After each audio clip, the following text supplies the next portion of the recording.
présenter ce travail qui a aujourd'hui presque 29 ans, 28 ans, 29 ans. On commence à compter à partir des premières esquisses et des premières recherches, commandées par le père de l'âge, qui m'avait simplement dit « Ce serait bien que tu puisses travailler sur la manifestation de l'Esprit Saint de l'Ancien Testament jusqu'à nos jours. »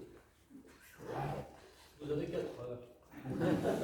Quand on a ce genre de thème de travail, on se dit, première chose qu'on se dit, puisque c'était ma première commande publique, est-ce qu'on va être à la hauteur?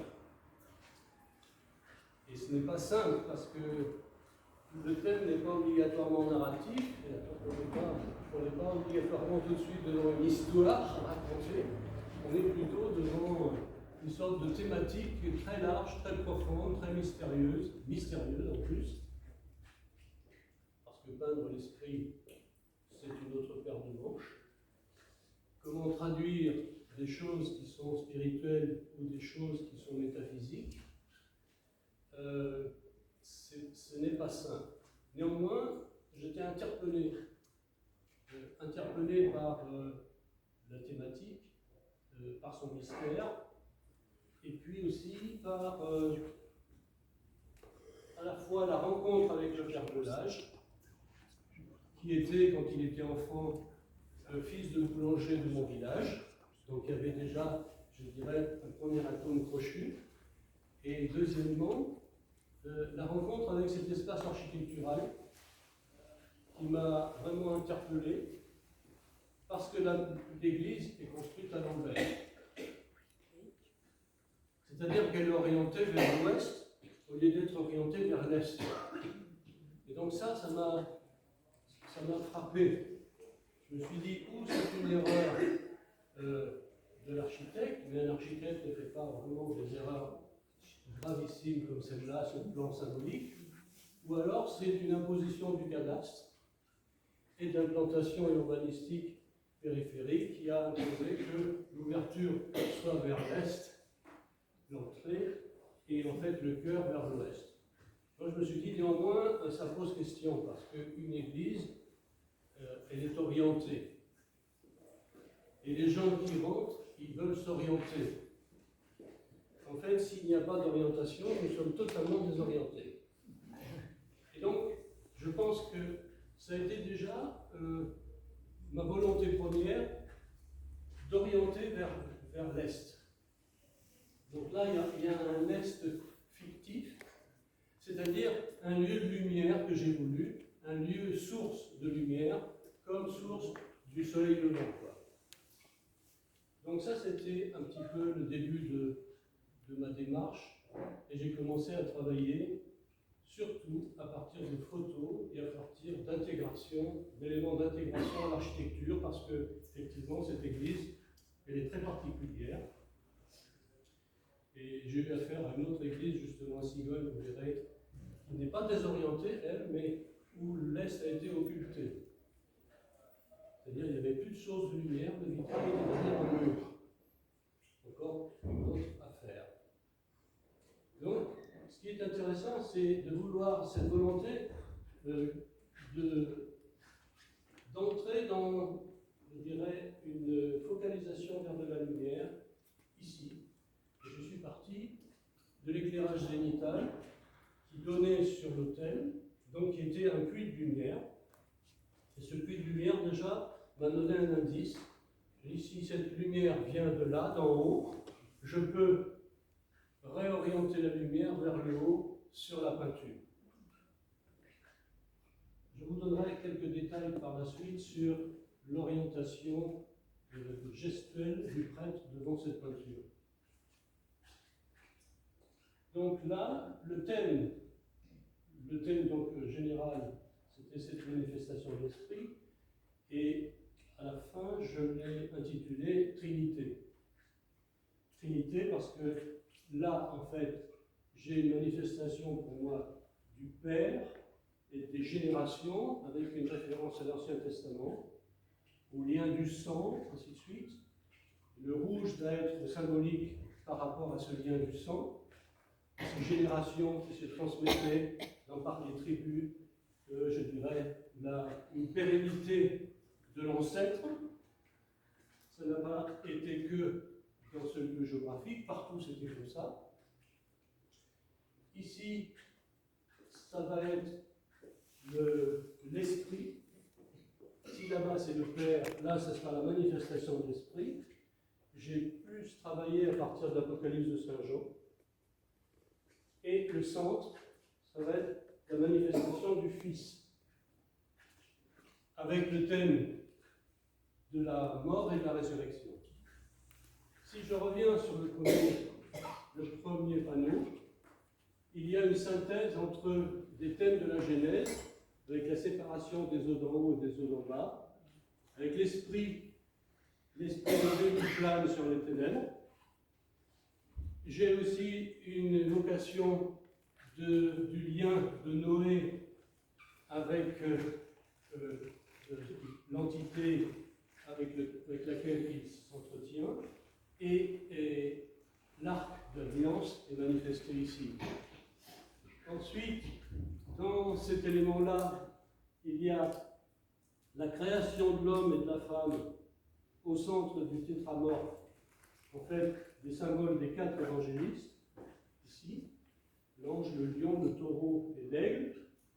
Et j'ai aussi l'évocation, il y a l'évocation de la fuite d'Égypte, avec les pyramides, et l'évocation à la fois d'un fleuve primordial, du paradis, mais aussi de ce qui va devenir le fleuve du Jourdain pour le baptême ici. Donc, je reviens sur la couleur parce que mon travail, comme c'était évoqué tout à l'heure, est lié à la lumière. Je ne conçois pas le travail de peinture sans se pencher sur ce que manifeste ou ce que suggère la couleur. Alors c'est peut-être parce que aussi j'ai eu la chance d'avoir une formation en chromothérapie où j'ai découvert ce que peut être la couleur comme effet intérieur sur le plan psychologique ou effet intérieur sur le plan thérapeutique, que je me suis vraiment, je dirais, imprégné de ces formes couleurs, je dirais, ou de ces mondes de couleurs pour manifester quelque chose. Tout à l'heure, je disais que ce rouge, ce n'est pas un rouge magenta qui sort du tube, c'est un rouge carmin. La tendance de ce panneau, c'est vers le carmin. Et le carmin, c'est une élévation du magenta. Je dirais que c'est une élévation d'une couleur physique à une couleur moins physique. Donc ça, pour l'instant, je pense que nous avons quelques éléments de lecture ici. Le deuxième panneau que je vais commenter, c'est celui-ci. Donc là, on a les chevaux de l'Apocalypse, avec les plaies de l'Apocalypse, la famine, la guerre, la maladie. Et le troisième, le cheval blanc, c'est une interrogation avec plein d'hypothèses. On dit que ça peut être le cheval qui va être, le cavalier qui va vers une guerre, mais en fait, c'est une guerre, je dirais, juste. Et le symbole du blanc dans le cheval et dans le cavalier, qui est couronné en plus, ce n'est pas la même chose que les 3 autres cavaliers qui sont plus liés à des choses terrestres. Il y a tellement d'hypothèses sur la lecture la traduction des chevaux et des cavaliers d'Apocalypse que j'ai essayé d'être, évocateur, elliptique. Je ne donne pas de définition totalement finie, on essaie d'être ouvert. Ici, il y a une évocation des minéraux. Au départ, vous verrez dans l'atelier, les premières maquettes que j'ai faites pour ce panneau, c'était quelque chose qui correspondait littéralement à ce que le Père de l'âge voulait, c'est-à-dire comment aujourd'hui l'esprit se manifeste. En fait, il y avait le culte des images au départ, Et dans les premières maquettes, j'avais fait le culte du veau d'or, donc ici apparaissait le culte du veau d'or. Et là, je pensais faire le culte des images modernes, avec l'attraction forte qu'ont les images d'aujourd'hui et qui peuvent, je dirais, induire l'être humain dans une approche fausse de la réalité. En fait, je l'ai simplement évoqué par le signe du cristal et des formes de roches, qui peuvent être à la fois quelque chose de très lumineux, comme le cristal de roche, mais aussi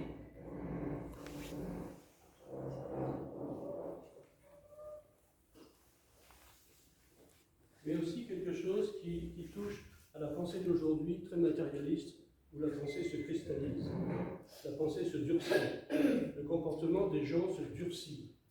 Et il faut faire très attention s'il n'y a pas de travail sur soi pour que justement les personnes, nous-mêmes, nous ne devenions pas minérales.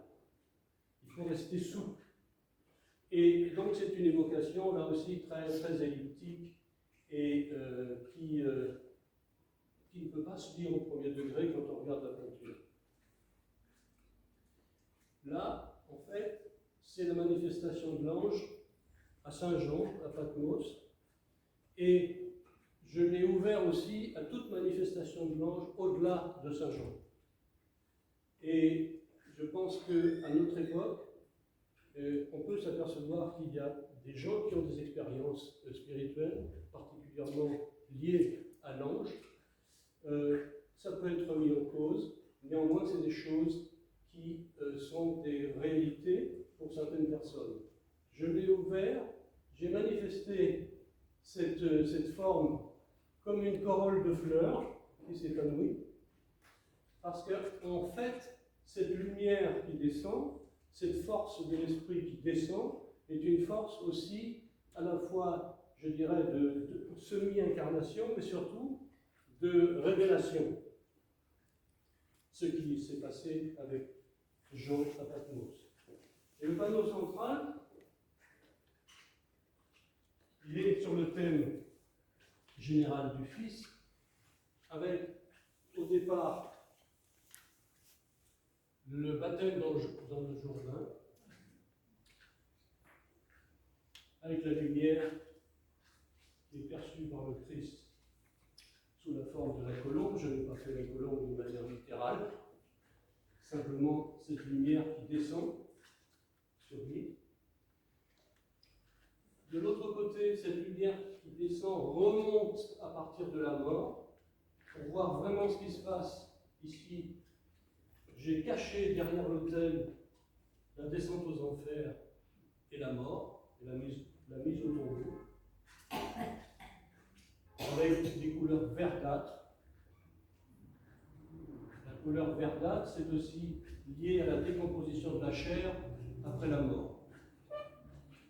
Et donc, à partir de cette emphase où est traduite la mort, il y a une lumière qui s'élève et qui va manifester en fait l'apparition du Christ ici. Et cette apparition du Christ, je l'ai faite dans la lumière presque invisible, de près on la voit. Et ici il y a Paul sur le chemin de Damas, qui est, je dirais presque foudroyé, et qui va, en percevant cette lumière, perdre la vue pendant 3 jours. Donc, en fait, vu que l'Église est dédiée à Saint Paul, j'aurais pu accentuer tout ce travail autour de Saint Paul. Mais en fait, je dirais que l'essentiel, c'est plutôt cette mort et résurrection qui est absolument, je dirais, et qui va modifier la vie de Saint Paul, totalement. Et alors qu'il était pour persécuter les chrétiens au départ, il doit se modifier son comportement. Et au centre, on a le Golgotha, avec l'obscurité qui se fait après la crucifixion, avec les deux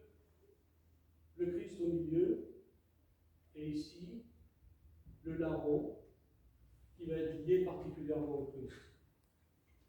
L'autre croix est plus neutre. Du taux et de la croix ici descend une lumière qui va jusque au tombeau et dans la terre. Voilà, tout le reste, c'est un travail de la lumière qui essaie de magnifier les actions que je viens de vous décrire, ou les actions des êtres, voilà, et des protagonistes. Est-ce que vous avez des questions sur ce que je viens de vous dire?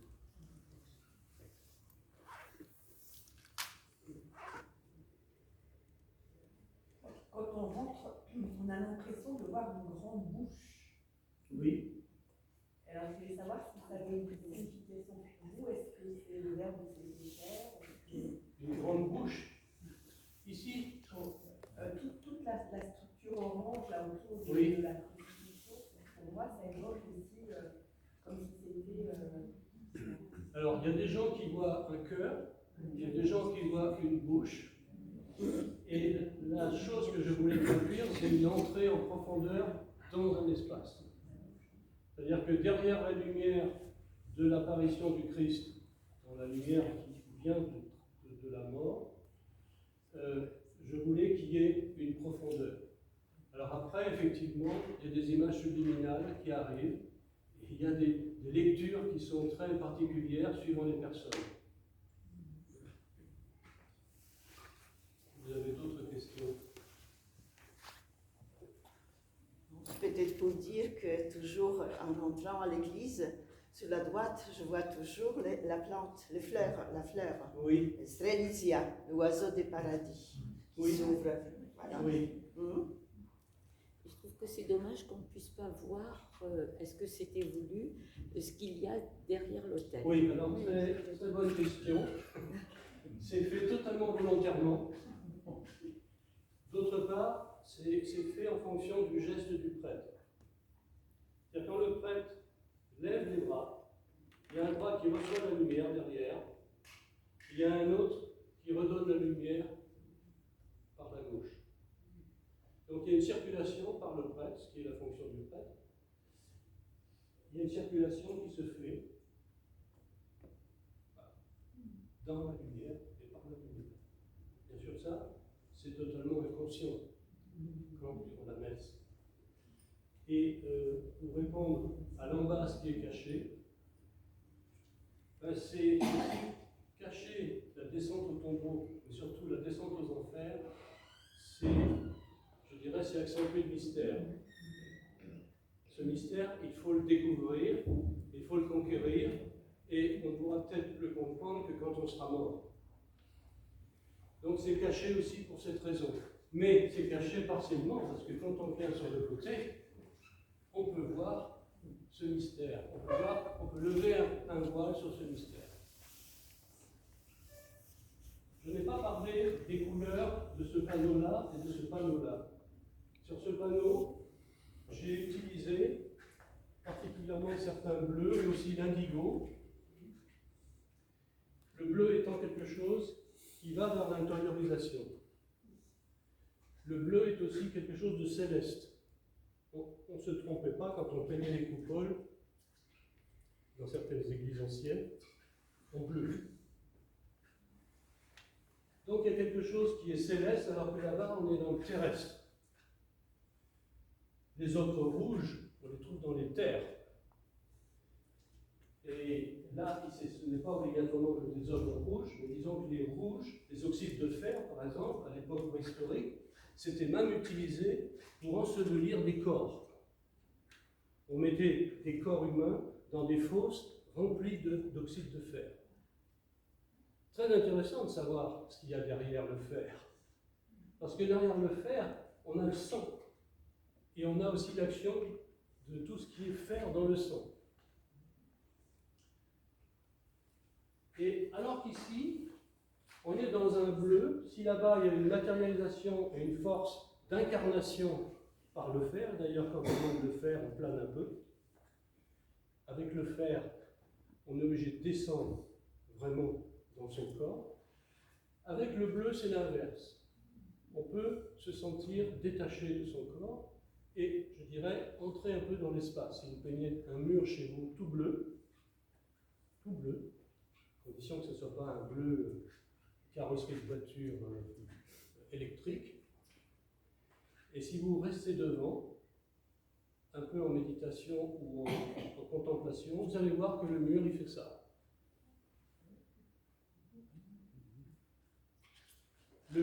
En fait, on entre dans le mur, et on va même au-delà. Alors qu'avec le rouge, c'est exactement l'inverse. Le rouge, il vient vers vous. Et vous êtes même, comment dire, vous êtes pris au piège du rouge, c'est-à-dire qu'il s'impose à vous, alors que le bleu, c'est l'inverse. Le bleu, il vous laisse libre. Donc c'est entre ces deux pôles qu'il y a la manifestation du Christ. Et l'action de la lumière, j'ai voulu aussi l'élever à quelque chose qui peut être doré. J'aurais pu utiliser des feuilles d'or, mais je ne l'ai pas fait. Et à l'époque, je n'y pensais pas beaucoup d'ailleurs. Par contre, j'ai essayé d'aborder des orangés, des couleurs jaunes qui peuvent se trouver dans l'or. L'or peut être aussi à tendance rouge, mais c'est un rouge chaud, très clair. Donc là, on a en fait le carmin, là-bas, ici plutôt le bleu ou l'indigo. L'indigo est une couleur très difficile à cerner, qui est proche du violet. C'est une couleur très, très spirituelle, en fait. Et là, ce serait l'or. Et si on allait, si on poussait la chose et la réflexion, on s'apercevrait que beaucoup d'icônes utilisent l'or, presque systématiquement. Pour traduire quoi? Quelque chose qui n'est pas matériel, justement. Quelque chose qui est immatériel. Et quelque chose qui est spirituel.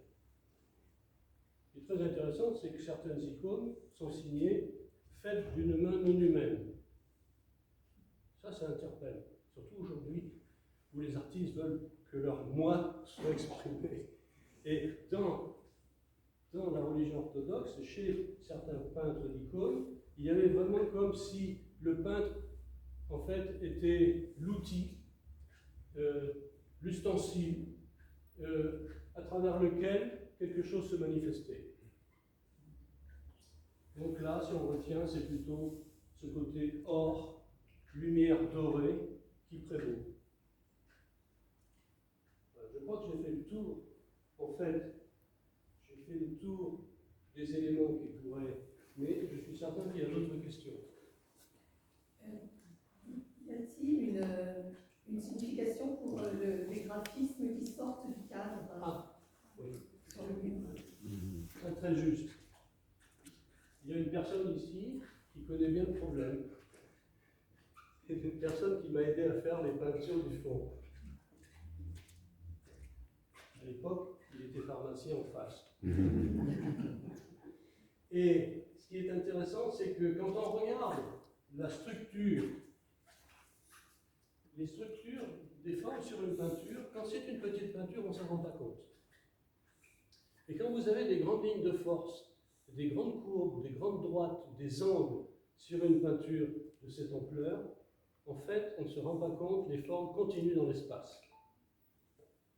Les formes continuent dans l'espace, elles agissent sur l'espace. C'est-à-dire que quand on a une grande diagonale comme ça, on a envie de la continuer. Quand on a une grande courbe comme ça qui s'élève du sol, on a envie de continuer. Ce qui va accentuer le mouvement, là, notamment des cavaliers de l'Apocalypse. On a aussi des formes qui font ceci et qui vont vers la mise au tombeau et la descente aux enfers. Il y en a d'autres qui sont évoquées. Les eaux d'en haut, les courbes de ces eaux d'en haut continuent sur le mur ici. Ça, c'est les eaux de Derrida. On fait bien sûr. Et donc, on avait justement cette possibilité de peindre sur le mur et d'exploiter ces dynamiques formelles qui exaltent les formes. Et je répète, quand on a une petite peinture, même dans un musée, et que vous avez plusieurs peintures côte à côte, c'est impossible de vivre ça. Il faut isoler une peinture pour le rendre. Et si vous voulez vivre en profondeur l'effet d'une couleur, il faut aller voir une exposition de Rothko, par exemple. Ces expériences incroyables. Quand on médite ou quand on contemple un Rothko, un peintre américain abstrait, eh bien les couleurs font ça. Elles viennent vers vous, elles s'en vont. C'est des expériences uniques. Il n'y a pas beaucoup de peintres qui ont fait ça. À ma connaissance, c'est le seul. Et il peignait avec des couches particulières, sur des supports particuliers. Et il y avait vraiment, je dirais, toute une démarche spirituelle chez lui. Donc, pour dire que quand vous avez un petit format, ces lignes dynamiques sont résorbées. On ne peut pas les vivre, parce que c'est trop petit. Mais dès que vous avez une grande fresque ou une grande forme sur un mur ou dans un espace, aussitôt, on a envie d'ouvrir cet espace et de poursuivre ces formes dans l'espace. Le but, c'était ça au départ, c'était aussi de transformer l'architecture et d'amener un plus dans cette architecture. Ce qui m'a amené à occulter la lumière là-haut avec des tissus, parce que premièrement, la lumière se reflétait dans la peinture, et deuxièmement, elle était trop importante par rapport à l'Est, on pourrait dire, symbolique. L'Ouest prenait trop d'espace. Alors ça assombrit un peu l'entrée de la lumière dans l'église, mais sur le plan, je dirais, poétique, plastique, on gagne en lumière ici. Donc c'est pour dire que quand on touche un pôle sur le plan d'une architecture, il faut faire attention au reste. Parce qu'en fait, tout dialogue. Ce qu'il y a ici, ça dialogue avec ça, ça dialogue avec ça, ça dialogue avec ça. On ne peut pas simplement faire une peinture indépendamment de l'espace et de sa fonction. J'ai terminé cette peinture, dans mon atelier c'était trop petit, j'étais obligé de la faire entrer ici dans le bas-côté gauche, et j'ai travaillé longtemps avec 15 mètres de recul dans ce bas-côté gauche. C'était extraordinaire. Avec un peu de musique religieuse, c'était extraordinaire. Une expérience très forte de pouvoir peindre dans l'église et avoir le recul. En plus, il y a une très bonne lumière dans le bas-côté. Et je voyais tout de suite ce qui n'allait pas. Quand vous avez le nez sur un format comme ceci, si vous avez, par exemple, le recul que là, c'est pas possible. Il faut 3 fois la grande distance. C'est-à-dire que là, j'ai 3 mètres et quelques, et il faut 3 fois 6, 18. Il faut 18 mètres pour le percevoir. Donc c'est fait aussi, en parlant de cela, je peux rajouter un détail, c'est fait aussi pour qu'il y ait 2 lectures différentes. Une lecture quand on entre, qui frappe, qui donne l'essentiel de la structure. Et la deuxième lecture, c'est quand on est là, où on peut descendre dans les détails, descendre dans les couleurs, descendre dans les nuances, et c'est autre chose. Il faut que les deux fonctionnent. Si vous ne fonctionnez qu'avec des petits détails, ça ne marche plus quand vous êtes à 20 mètres. L'inverse, si vous ne fonctionnez qu'avec des grands schèmes, sans vous soucier de certains détails, ce qui est paradoxal, eh bien ça ne fonctionne pas non plus. Donc, il faut justement que les deux soient coordonnés et équilibrés. Et donc la couleur du fond, c'est un lilas légèrement indigo qui renforce ce que je vous ai dit sur le bleu, c'est-à-dire qu'il va entrer dans un espace un peu irréel, non physique. On sent bien qu'ici, les chaises n'étaient pas dans un espace non physique et qu'il va falloir reprendre le bas du mur parce qu'il y a beaucoup d'impact. Je crois que je vous ai tout dit. Vous verrez le complément et l'évolution avec les maquettes dans l'atelier, parce qu'il y a eu 3 maquettes présentées. Il y en avait une abstraite et 2 narratives. Et en fait, c'est commission d'art sacré et les paroissiens qui ont décidé de ce qui devait se faire. Et après, j'ai fait un petit mix entre deux maquettes réalistes. S'il vous plaît, vous avez parlé de la couleur du jaune des autres, vous n'avez pas parlé du rouge du premier tableau qui est vraiment joli. Moi, je vois le rouge, pour moi, c'est l'énergie. Oui, Et vous ne faites pas la relation entre ce rouge et un Dieu vie, créateur. oui. Si, il l'a dit tout à l'heure. Moi, Si, il l'a dit tout à l'heure. Non, mais vous avez raison, c'est un complément à ce que j'ai dit. ce rouge, moi, ça me frappe. C'est là qu'il y a le rouge. Et le rouge, pour moi, oui, c'est l'énergie. Oui, oui. La force, c'est. C'est pour ça que je parlais du fer. Le fer, c'est la volonté chez l'être humain. Si vous n'avez pas de fer, vous n'avez plus de volonté. Voilà. Donc, l'énergie, ça passe par le fer dans le sang. Et c'est bien bleu, hein, c'est bien, pour moi, c'est le lien vraiment les deux. Oui, parce que c'est l'incarnation. C'est-à-dire que vous enlevez le rouge, il n'y a plus d'incarnation. Vous enlevez le sang, vous ne pouvez pas exister. C'est pas possible. Physiquement. Physiquement, oui. Votre œuvre est profondément contemporaine, mais de par sa forme de triptyque avec une sorte de prédelle, elle se rattache aux tables du Moyen-Âge. Oui. Est-ce que vous avez voulu faire un lien entre notre monde contemporain et justement... Oui, très bonne question. Oui, les premières recherches, je voulais faire une articulation ici et là pour fermer le tableau quand il n'y avait pas de cérémonie. Au Moyen-Âge jusqu'à la Renaissance, on avait.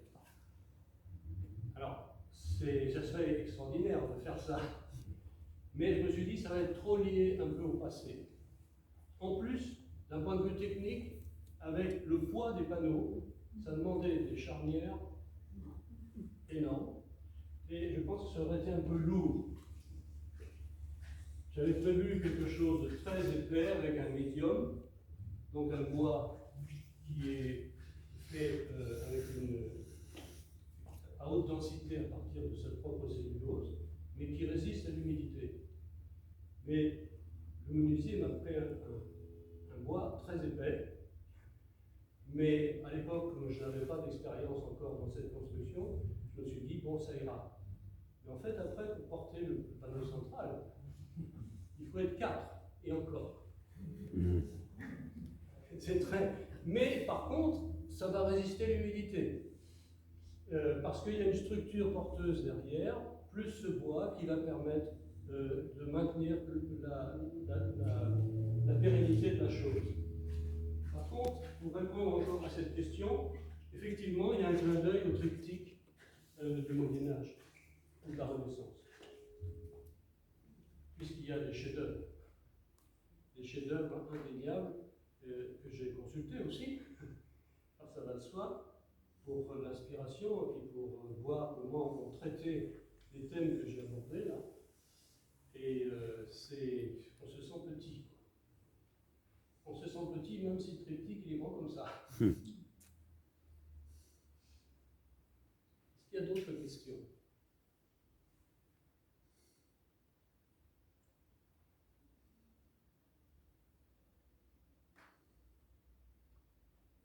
Je crois que je vais rien oublier. Oui, je n'ai pas parlé de cette forme-là. Cette forme, pour moi, est liée à la matrice, mais c'est aussi la mandorle. C'est aussi la forme d'amande qu'on trouve sur les tympans, où il y a justement Dieu en majesté. Là, j'ai réuni dans une forme en amande, à la fois ce symbole de la matrice, et deuxièmement, la forme humaine synthétique de l'homme et de la femme.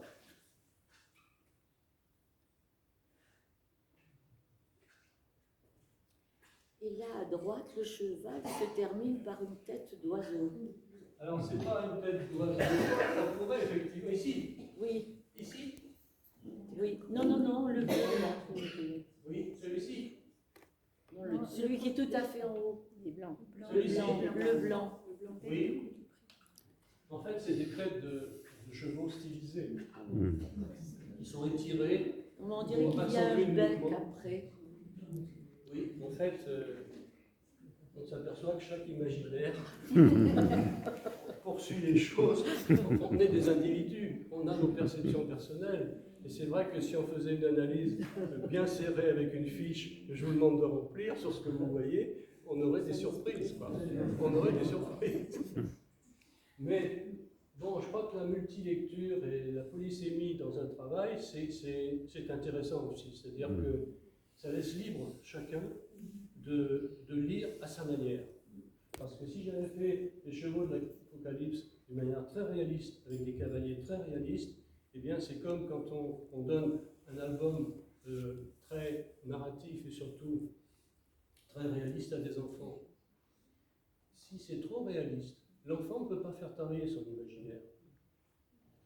Et si tout est dit, que voulez-vous dire? On ne peut pas, on peut plus rien dire, quoi. C'est le gros problème des illustrations et des images aujourd'hui, c'est que plus on a des images réalistes et on va vers des images qui vont être des hologrammes, qui vont se balader dans l'espace autour de nous et on va croire que c'est aussi des personnages. Donc quand vous aurez une image qui viendra vers vous, vous serrez la main, il faudra vous poser des questions. Et pourtant nous sommes proches de cela parce que ça existe déjà. C'est plus que du virtuel. C'est du réel, virtuel, réel.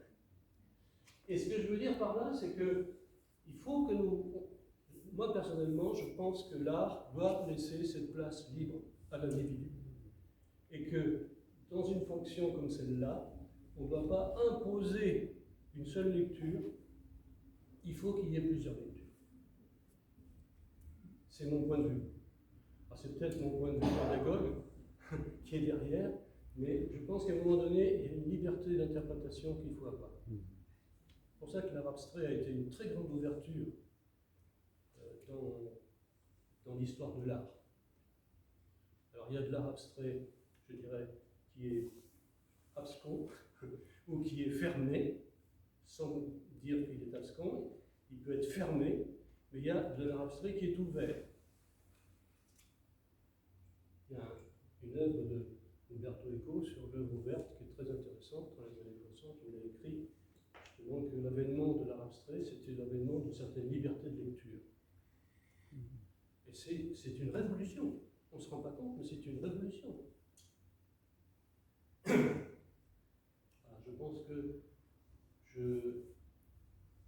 j'ai répondu. C'est écrit. C'est de l'huile. À la technique. Alors la technique, c'est peinture à l'huile, mais couche sur couche à l'ancienne. C'est-à-dire c'est des glacis. Il peut y avoir 10, 12 couches, même plus, avec des peintures qui sont diluées. Il n'y a aucune épaisseur. Et donc ça fait un effet qui permet à la lumière de pénétrer les couches, de frapper le fond et de revenir en transparence, en translucidité si on peut dire, vers le spectateur. Ce qui fait que les couleurs deviennent profondes. Cette technique-là, je ne l'ai jamais apprise dans une école d'art. Il a fallu que je fasse une formation en art-thérapie pour le découvrir. C'est-à-dire que quand on part en peinture sur un papier avec des choses qui évoquent très peu une couleur, très peu une forme, et qu'on repasse une deuxième, troisième, quatrième couche, on vit une gestation. On vit une naissance de forme, on vit quelque chose qui pulse dans l'espace. Si, du premier coup, du premier jet, vous faites une forme dessinée, vous cassez le processus. Et en fait, quand vous faites une forme dessinée, vous projetez une image. Vous n'écoutez pas ce qui vient de l'extérieur, vous projetez votre propre image. Et ça a été une grande école pour moi, la formation de l'art-thérapie. Une grande école psychologique, une grande école où l'ego en prend beaucoup. Ah, vous êtes artiste, vous allez voir. Vous allez voir que vous n'allez pas crier sur les toits que vous êtes artiste. Et deuxièmement, c'est une remise en cause de tout ce que vous avez appris. Dans 7 ans d'études, bon, à zéro. Je n'avais jamais appris ça. Et pourtant, en histoire de l'art, on nous disait, ah oui, c'est des couches sur couches. Oui, mais c'est bien beau de le dire, il faut le faire. Il faut le vivre, le processus. Et les peintres anciens, ils peignaient très lentement, parce qu'il faut attendre que la couche sèche. On ne peut pas repasser comme ça. Donc c'est une leçon de patience. C'est un peu comme l'écriture des icônes. Oui. Et aussi, va aussi du plus profond comme couleur vers le plus clair. Oui. Vers la Oui. lumière et la résurrection. Donc c'est aussi symbolique. C'est très intéressant d'ailleurs, beaucoup de peintres anciens peignaient à partir d'un fond obscur. Par exemple des rouges profonds. Et ils montaient les lumières. On voit chez Léonard de Vinci aussi des papiers qui sont teints pour rompre le blanc et monter après des couleurs ou de la lumière ou du blanc par-dessus. Beaucoup de pastellistes du XVIIe siècle travaillaient avec des papiers qui teignaient ou qui étaient teints ou qui obscurcissaient, je dirais, au départ pour monter les lumières, notamment des portraitistes. Et c'est vraiment intéressant d'inverser le processus, de partir de l'obscurité pour aller vers la lumière. On est tellement habitué à dessiner ou à peindre sur un fond blanc, on ne se rend pas compte, mais c'est l'inverse qu'on veut faire. Si vraiment on veut entrer dans un processus, je dirais, d'émergence de la lumière. C'est beaucoup plus difficile d'ailleurs quand on part du blanc que de partir de l'obscur, dans certaines situations. Parce que souvent, quand on part d'un fond blanc, on est obligé de monter des choses qui vont vers une obscurité pour redescendre vers de la lumière parce que ça ne marche pas. Donc on passe souvent par une phase chaotique. Comme dans la vie d'ailleurs. Bien, je pense que oui. Chacun peut ressentir quelque chose de différent. Oui. Oui. Parce que moi, j'aime tout ça et en même temps, je me sens très mal à l'aise devant celui de gauche, celui du milieu et celui de droite. Oui. La lumière pour moi est beaucoup trop forte. Trop fort. Beaucoup trop forte. Et puis je sens tout ça trop de violence pour moi. Je comprends. Et dans le choix de couleurs, je ne sais pas. Et puis là au milieu, pour moi c'est trop fort. Et je me sens pas à l'aise. Oui, on peut En même temps, c'est bouleverser. très beau, mais en même temps, je ne suis pas à l'aise en regardant aucune des couleurs.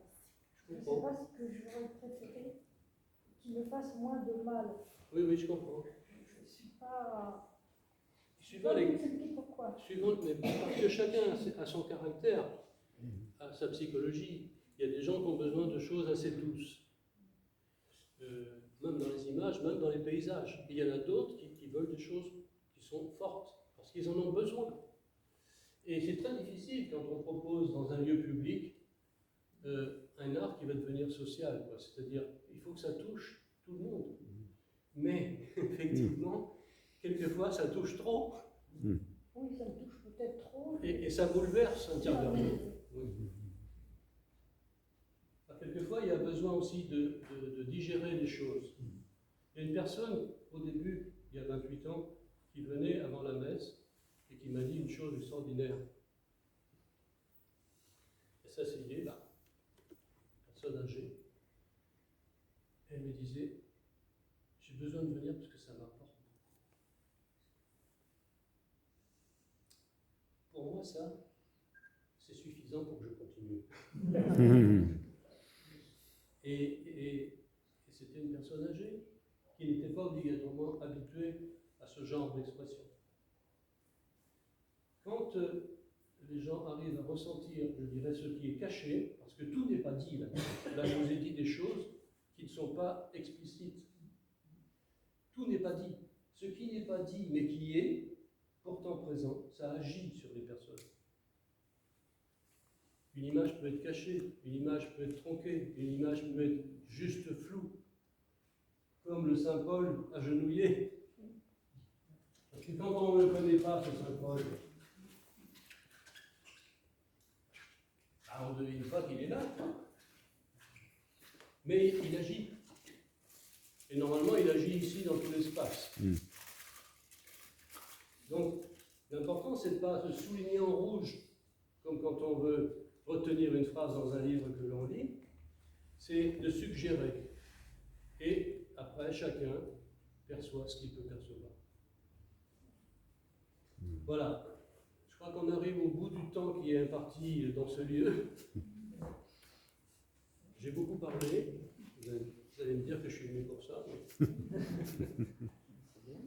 Mais c'est bien d'avoir des questions. C'est bien d'avoir des questions.